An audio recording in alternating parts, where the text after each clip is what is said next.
السلام عليكم حبايب قلب لوكا، عاملين ايه؟ وحشتوني وحشتوني وحشتوني. وكل فيديو هقول لكم وحشتوني، لان فعلا انا بحب اتكلم معاكم وبحب اقدم احلى حاجة عندي، واي حاجة اقتصادية بحب اقولها لكم.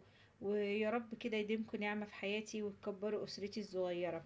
النهاردة بقى قلت اعمل ايه، وطبعا في زحمة الدروس والام المشغولة دايما، فقلنا نعمل العدس الاكلة الجميلة. الجو بدأ يسقع كده، وحاسين بقى ان هو ما بقاش الصيف اللي هو، فنعمل عدس. انا بعمله ازاي؟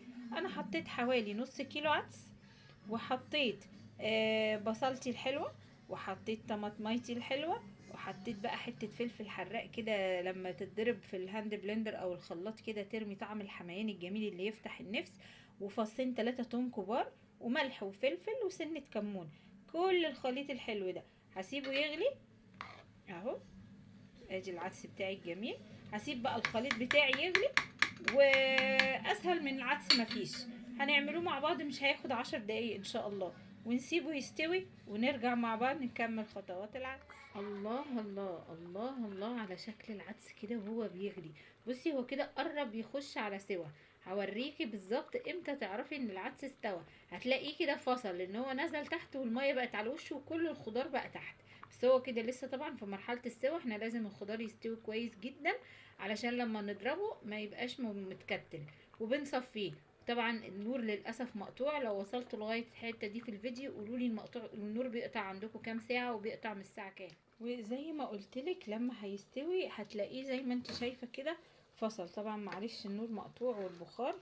بصي شايفه. طبعا بقى انا هبقى ازوده ميه وانا بضربه، وهظبط القوام بتاعه. هو كده معايا زي الفل استوى اهو. هسيبه بقى يهدى شويه، وبعد كده هنضربه وهنعمل له بقى الطشه الحلوه بتاعته، وهناكل احلى عدس ان شاء الله. وكده العدس عندنا استوى، فهنبتدي بقى ان احنا نضربوه.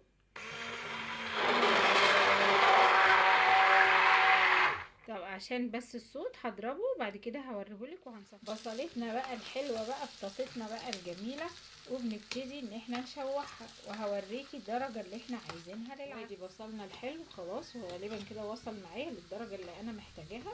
هنزل بيه بقى على العدس. طبعا هيديني برضه. نزلنا بالبصله الحلوه بتاعتنا، بصوا لونها وجمالها. وقلبي بقى وكلي احلى عدس، وهقدمهولك وهوريهولك. وده الشكل النهائي بتاع العدس. بصي بقى الجمال والحلاوه، شويه البصل كده على الوش، ومعلقه السمنه الفلاحي في النص، ومن غيرها خالص هيطلع زي العسل.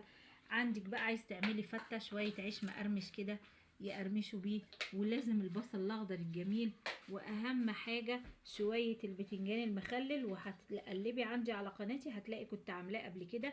بالف هنا وبالف شفا. وصفات اقتصاديه مع لوكا وأوشا.